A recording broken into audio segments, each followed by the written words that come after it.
Começa exatamente pelo tema que trouxemos aqui, convidamos o diretor do BNDES. O banco anunciou nesta quarta-feira uma redução na taxa de juros aplicada para projetos de modernização da indústria naval do país. É uma medida que faz parte da iniciativa chamada BNDES Azul, parte do novo ciclo de investimentos do PAC, o Programa de Aceleração do Crescimento do governo Lula. A reportagem é de Pedro Teixeira.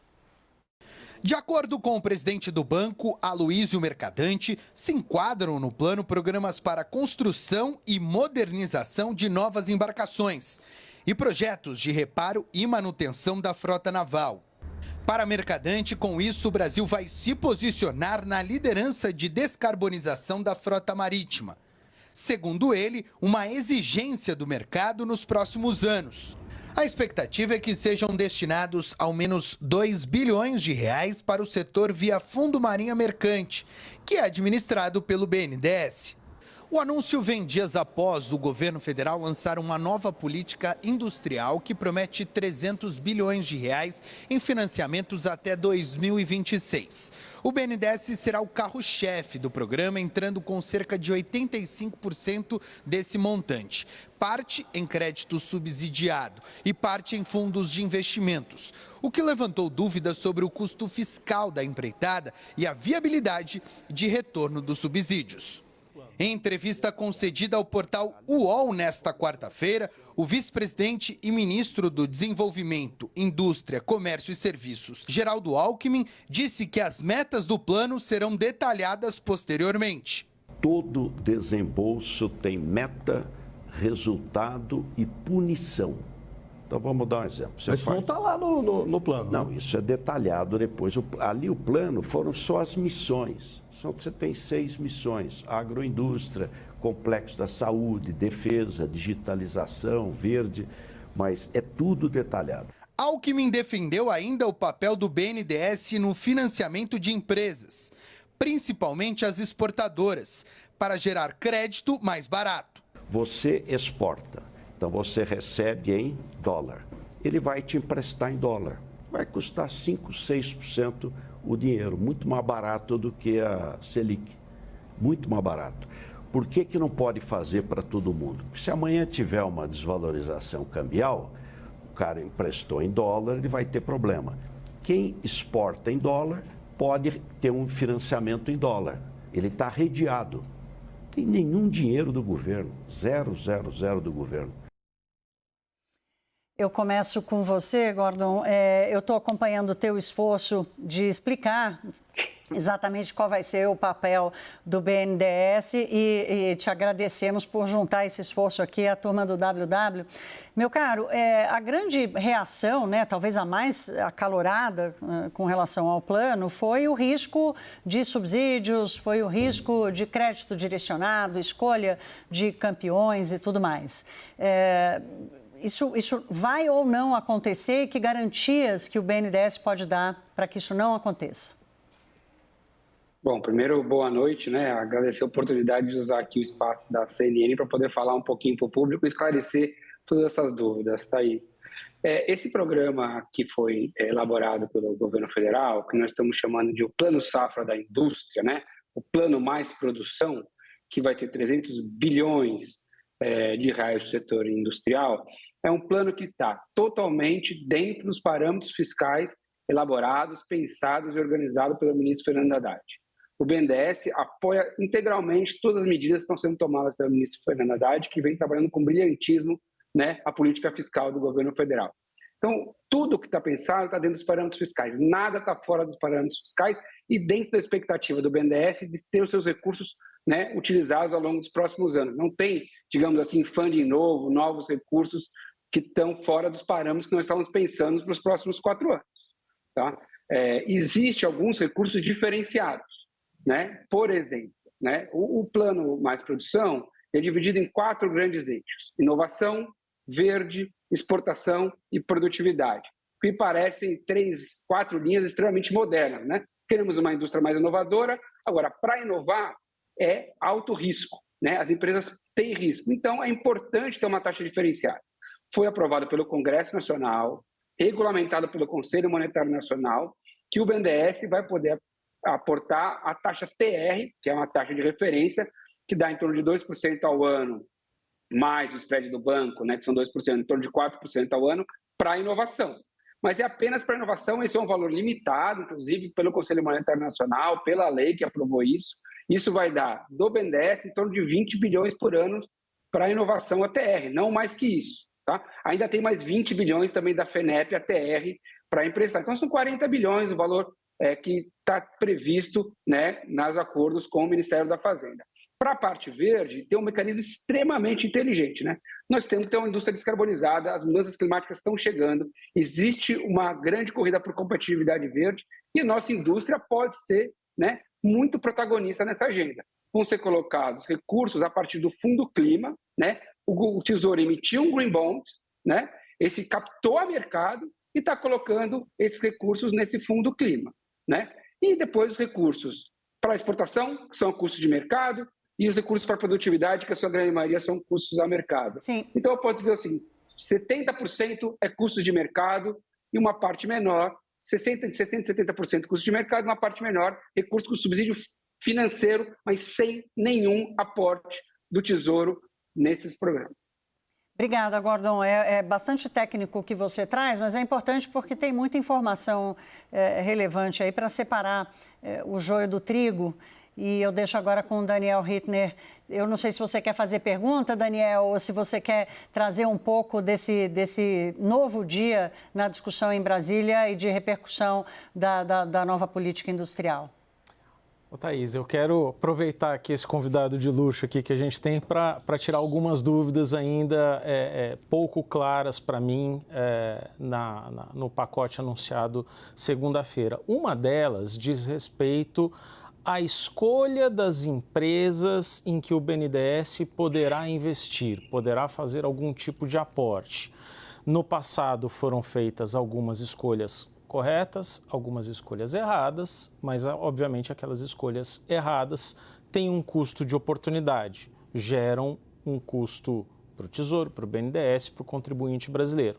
Como que vai ser a postura agora? O BNDES pretende injetar equity nas empresas, pretende trabalhar por meio de fundos em que ele não escolherá empresas especificamente. Como que vai se dar esse processo, Gordon?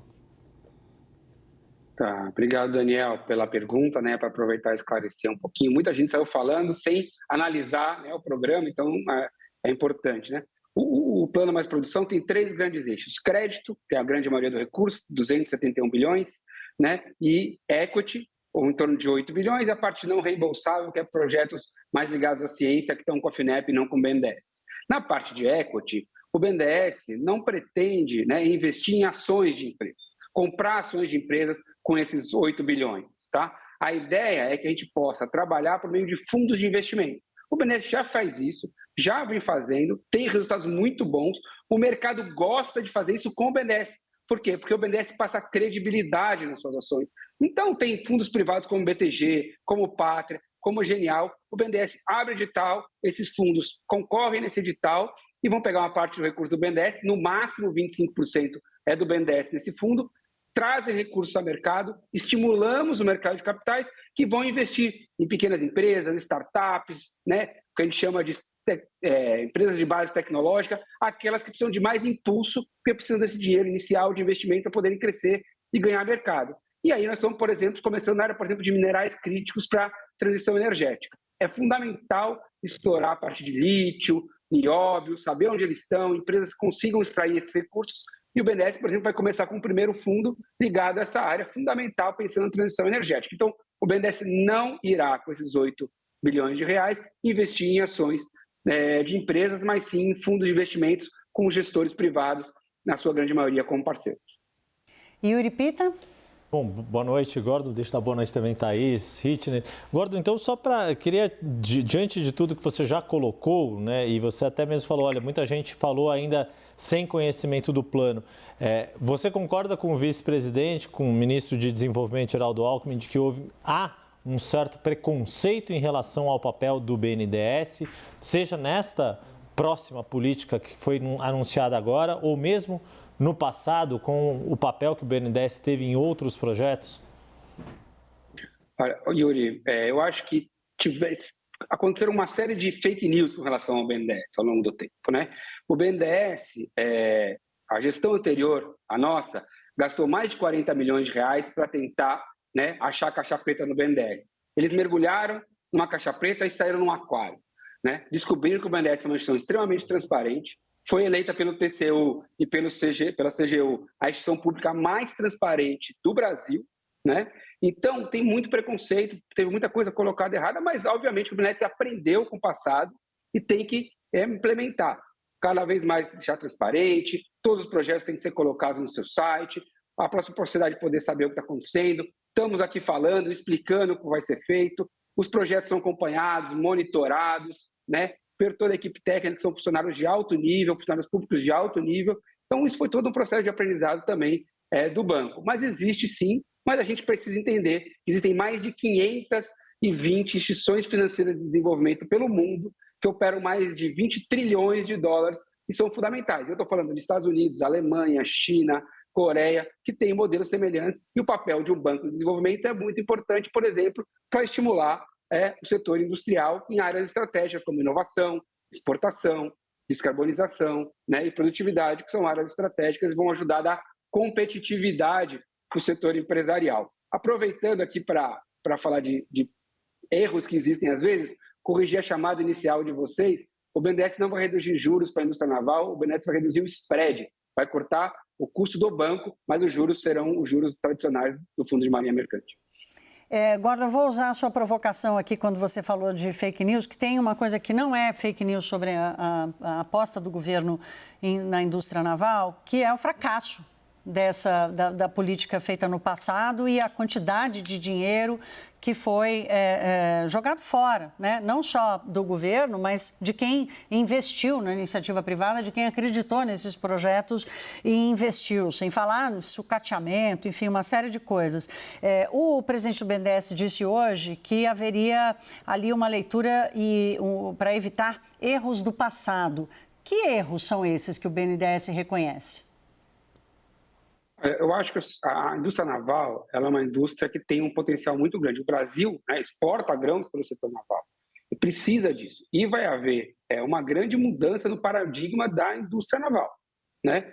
A indústria naval vai ter que se tornar verde. Ela não pode mais ser essa indústria atual. Se se tornar com combustão, ela vai ser taxada. Isso vai encarecer os produtos, né? E vai tornar a nossa agricultura, por exemplo, mais cara. Então, nós precisamos investir. É uma área estratégica. Investir em áreas estratégicas como descarbonização é algo importante. Agora, o que a gente está evitando, por exemplo, em relação ao passado, é ter algum recurso do Tesouro. Nesse momento, como eu falei, não é um juros mais barato, é o Fundo da Marinha Mercante, que tem a sua taxa, né, de juros, e o que nós vamos fazer é reduzir o custo do BNDES, cortar o nosso spread para uma área que nós consideramos estratégica, que é diminuir o custo para poder aumentar a competitividade da indústria brasileira, do agro brasileiro, por uma agenda extremamente importante, que é a de descarbonização. Daniel? Uma dúvida genuína que eu tenho em relação à política industrial, é óbvio que ela quer abranger um cardápio bastante grande de setores. Agora, tem alguns setores ali, eu vou citar dois, se a gente pega ali semicondutores, certo? Os Estados Unidos têm um plano para incentivo à produção local de semicondutores, que é de 50 bilhões de dólares por ano, se não mais. A gente tem no PADIS, que é o nosso programa de incentivo para semicondutores, 600 milhões de reais por ano, quer dizer, ou menos. Então, os montantes são absolutamente incomparáveis. Como que a gente vai competir? É uma boa escolha a gente mirar semicondutores? Aí a gente pega ali, por exemplo, no decreto que estabelece margem de preferência para itens nacionais em contratações públicas, e a gente vê a possibilidade até de que máquinas agrícolas eventualmente tenham algum tipo de benefício. Será que a gente faz o mais correto, otimiza os recursos da melhor forma, priorizando máquinas agrícolas, que já há tanto tempo a gente tem isso, a gente tem um agro forte, bem sucedido, não sei, eventualmente se máquinas agrícolas precisam de incentivo ainda, será que é o melhor uso dos recursos tão escassos que nós temos? Essa é a famosa pergunta de como eu escolho, né? Mas é sempre assim, se você escolhe, vão reclamar que você escolheu. Se você fez uma política horizontal, vão reclamar que você fez uma política horizontal, né? Mas esse conceito de missões que o governo escolheu é o que tem de mais moderno hoje em nível de política industrial, né? Você bota grandes desafios nacionais e tenta trabalhar com eles, obviamente, atendendo às demandas que vêm do setor empresarial para que ele possa realizar os seus projetos. Ninguém sabe melhor, né, e conhece o mercado que o próprio setor empresarial. O papel de uma instituição como o BNDES é financiar, né, acompanhar e monitorar esses projetos que estão sendo feitos, né? Ainda tem toda uma discussão de qual vão ser realmente as prioridades, né? Começou agora, ainda tem 90 dias para fechar algumas metas, mas se a gente não tivesse a ambição de um dia ter Embraer, a gente não teria a Embraer. Teve que começar a formar gente, formar indústria, ter demanda do governo, né? Todo mundo sabe que a FAB demandou muito avião da Embraer para ela chegar ao que ela foi. E hoje tem 3 países no mundo que produzem avião, e um deles, né, é o Brasil com a Embraer. Aliás, o BNDES, ano passado, bateu o recorde de apoio de avião, exportação de aviões, 67 aviões, 1/3 do que a Embraer exporta depende do BNDES. Mas o mundo tem feito isso, o mundo tem procurado estruturar suas cadeias produtivas. Por exemplo, Sustainable Aviation Fuel, falando em aviões, né, que é o combustível sustentável. Os Estados Unidos está levando as empresas brasileiras para lá, dando subsídio, não é crédito, subsídio, dinheiro dado para as empresas desenvolverem lá. Então, tem uma concorrência global para o desenvolvimento de tecnologias como, por exemplo, hidrogênio verde, SAF e alguns outros. O Brasil vai ter que se posicionar em alguns nichos e escolher quais aqueles, depois dessas grandes missões, vai poder apoiar, mas sempre trabalhando, né, por meio das demandas das empresas. Eu, particularmente, acredito que o setor empresarial tem a capacidade muito melhor do que o governo de entender o mercado e de saber onde é o melhor investimento. Sobre o setor agro, Daniel, eu vou falar para você, a nossa agricultura é diferente da agricultura europeia, né? Então, nós temos um potencial de desenvolver máquinas, equipamentos aqui, gerar emprego aqui, desenvolver a cadeia aqui e depois exportar para outros países que têm o tamanho do nosso território muito grande. Então, a agricultura alemã não é a agricultura brasileira. A máquina e equipamento que funciona na agricultura alemã não funciona na agricultura brasileira. Nós podemos ter uma grande estrutura forte de máquinas e equipamentos que depois eu possa vender para a Índia, para os Estados Unidos e para outros países. Então, é um potencial. Não estou dizendo que é esse que vai ter uma escolha por isso. Estou só dialogando com você. Eu acho que aí nós temos um potencial. Agora, vai ter empresa para fazer isso? Vai demandar no BNDES? Vamos descobrir. O BNDES trabalha sob demanda das empresas. Yuri Pita. O Gordon, continuando um pouco no que você estava falando em relação à transparência, porque muito do que também se teve de repercussão depois do anúncio da política industrial é esse receio da volta de escolha de campeões nacionais, esse termo que ficou que virou um termo muito presente nessa política quando se discute a questão e o papel que o BNDES desempenha no financiamento. Que mecanismos concretos que vocês vão adotar com esta nova política industrial para não se repetir a escolha dos campeões nacionais ou que se tenha alguma suspeita de que alguém foi preterido por outro, por critérios que não meramente técnicos e sim políticos? O BNDES trabalha sob demanda. Então, nós vamos apoiar o que tiver de melhor de projeto. Não a empresa A, a empresa B ou a empresa C. O que tiver projetos, bons projetos, dentro dos critérios, analisado pela equipe técnica e possa ter resultado, vão ser os bons projetos que vão ser apoiados. E não a empresa A, ou a empresa B ou a empresa C. E como eu falei, dentro desses 8 bilhões que estão voltados para parte da política industrial de equity, o nosso foco é apoiar fundos de investimento que vão apoiar startups. E aí vai ter o mercado, uma gestora privada que vai analisar o mercado e tomar essas decisões. Então, eu acho que a gente está fazendo uma política moderna, uma política que apoia os melhores projetos, apoia o setor empresarial a investir em 4 eixos estratégicos: inovação, verde, exportar e produtividade. Me parece é o que tem de mais moderno, apoiando o setor empresarial a se tornar mais competitivo nacional e internacionalmente. Não queremos só empresas que fiquem fechadas no Brasil, mas que consigam ganhar mercado internacional. Gordon, eu já devia até terminar, mas eu não estou resistindo, eu vou te pedir para dar uma resposta curtinha, mas uma coisa é clara, né? Ficou faltando muita informação relevante que talvez não tivesse criado o ruído que criou, né? Houve erro de comunicação, o BNDES se preocupa com esse ruído, até porque vai ser mais cobrado pela sua transparência e pelas escolhas que fizer agora? Eu acho que é uma excelente colocação. Nós fizemos uma apresentação e íamos começar a divulgar, explicar, né? Algumas pessoas saíram meio assodadamente falando, e às vezes sem escutar o BNDES dá tempo de falar. Uma apresentação de uma política é uma coisa, né, política, então só as linhas gerais. E com o tempo nós íamos divulgando. E estamos fazendo isso, né? O espaço aqui de vocês, várias outras mídias, e estamos dando as informações, soltando nossos releases, soltando as informações conforme a demanda. Mas você tem razão, precisamos sempre estar melhorando a comunicação. Se deu ruído, teve algum problema de comunicação, vamos melhorar. Bom, a sua presença aqui hoje já é um pouco desse esforço, né, José Luiz Gordon, que é diretor de desenvolvimento industrial do BNDES. Meu caro, obrigada pelo seu tempo, à disposição de estar conosco aqui, e pode esperar que nós vamos chamar você para voltar quando a gente tiver mais informações.